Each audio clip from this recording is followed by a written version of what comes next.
Dans un monde normal, avec des personnes vraiment normales, de telles déclarations n'ont pas lieu d'exister.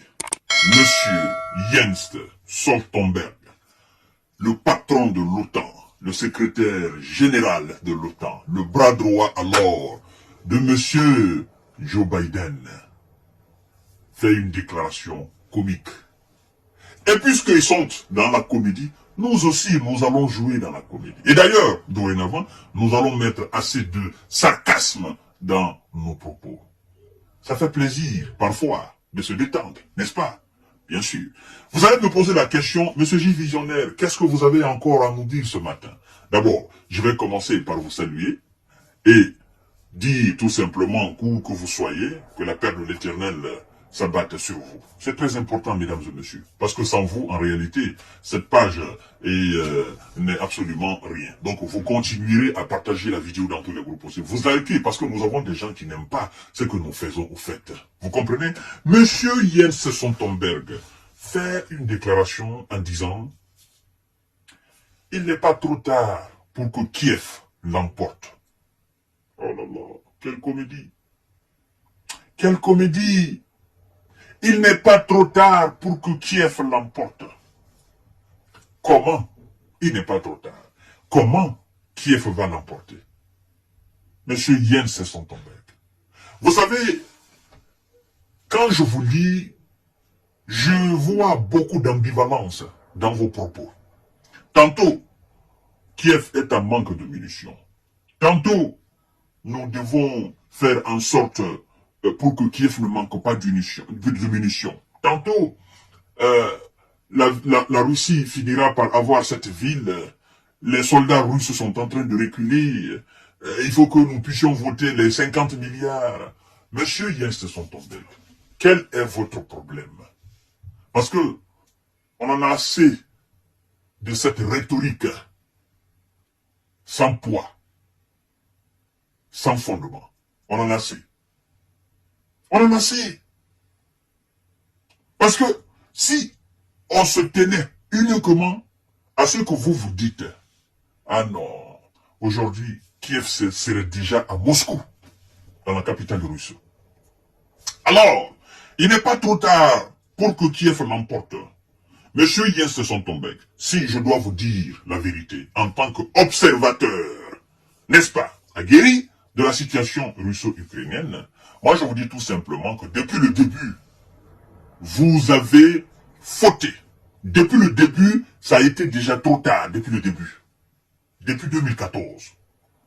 Depuis le moment où vous avez décidé de ne pas appliquer alors la convention, et donc disons les accords de Minsk, il était trop tard, depuis ce jour-là. Pour vous donner un exemple, n'est-ce pas, de cela, vous savez qu'en 2014, la Crimée a été annexée. Annexée. Donc c'était trop tard. La Crimée annexée, c'était trop tard. Et après, on a commencé à entrer dans le Grand Donbass. On a récupéré beaucoup de villes. Vous voyez que ça a été trop tard. Les villages ont été conquis. Vous voyez que ça a été trop tard. Les villes comme les Bakhmut ont été conquises. Vous voyez que c'est trop tard. Kharkiv, Kherson, Zaporizhzhia, on peut en citer. 21% du territoire. Vous voyez qu'il est trop tard. La Russie a organisé les élections présidentielles sur les nouveaux territoires russes qui, à un moment donné, appartenaient à l'Ukraine.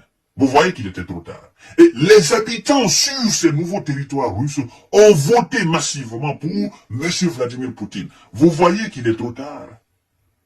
Ils n'ont pas voté pour M. Zelensky. Et sur ces territoires, il y a des responsables. C'est-à-dire, sur ces territoires, règne l'administration russe. Vous voyez que c'est trop tard.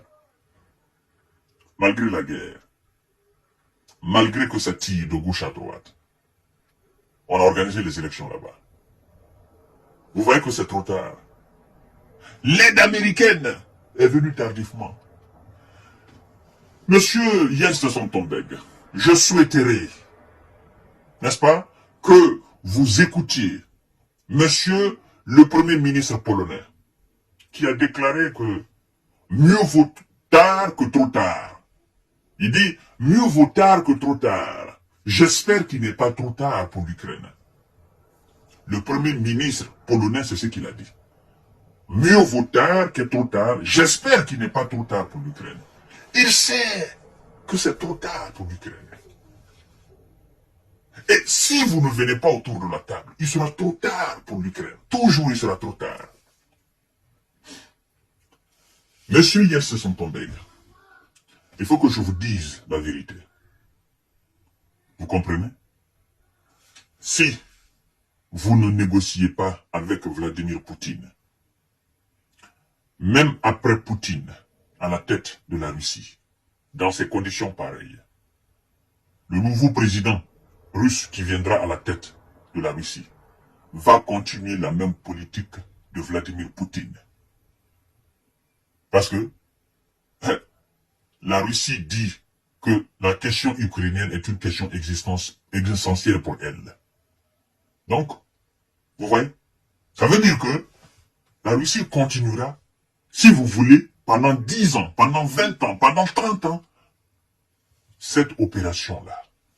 Plus vous donnez les armes, elle se donnera les moyens pour continuer.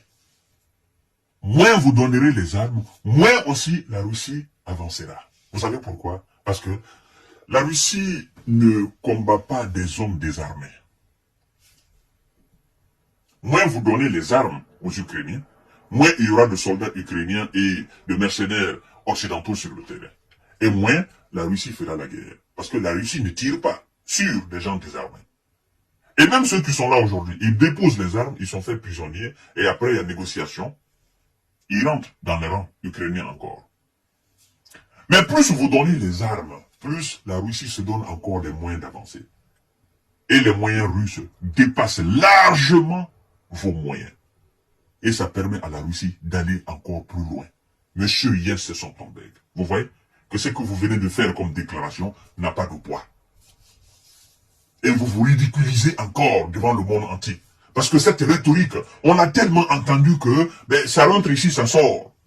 Vous-même, vous savez ce que vous dites n'a pas de sens. Il n'est pas trop tard pour que Kiev l'emporte. Kiev va l'emporter dans la magie.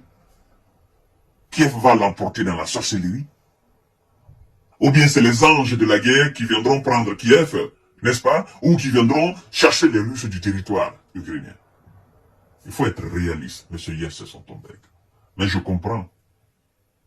Vous êtes dans une politique anachronique. Une politique qui ne date pas d'aujourd'hui. Et vous voulez que la politique d'une autre ère, d'une autre époque, c'est-à-dire des années 40, puisse marcher aujourd'hui. La politique de la propagande. La politique, n'est-ce pas, d'influencer les gens verbalement. Mais ça ne marche pas aujourd'hui. Aujourd'hui, il y a une autre politique, une autre réalité militaire sur le terrain. Et vous devez savoir composer avec. Mais malheureusement, vous ne pouvez pas. Parce que vous avez pensé que ce qui a toujours marché, ça marchera. Vous avez investi dans les médias, tout ça là, pour faire croire aux gens que oui, vos soldats sont en train de faire du miracle. Mais ça ne marche pas. Le monde aujourd'hui a des millions de tuyaux d'informations. Des millions. Chacun de nous a un tuyau d'information. Nous, quand les gens nous suivent, les gens savent que nous ne mentons pas.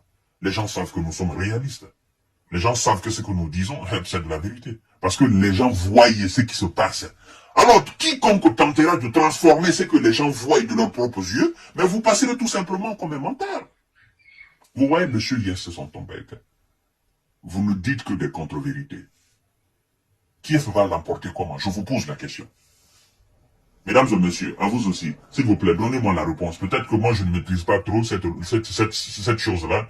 Dites-moi dans les commentaires, comment Kiev va l'emporter face à la Russie? Puisque M. Jens Stoltenberg nous dit qu'il n'est pas trop tard pour que Kiev l'emporte. Alors, s'il vous plaît, donnez-moi vos avis dans les commentaires. Kiev va l'emporter comment? À tout à l'heure pour notre série d'informations de décortiquage. Merci beaucoup.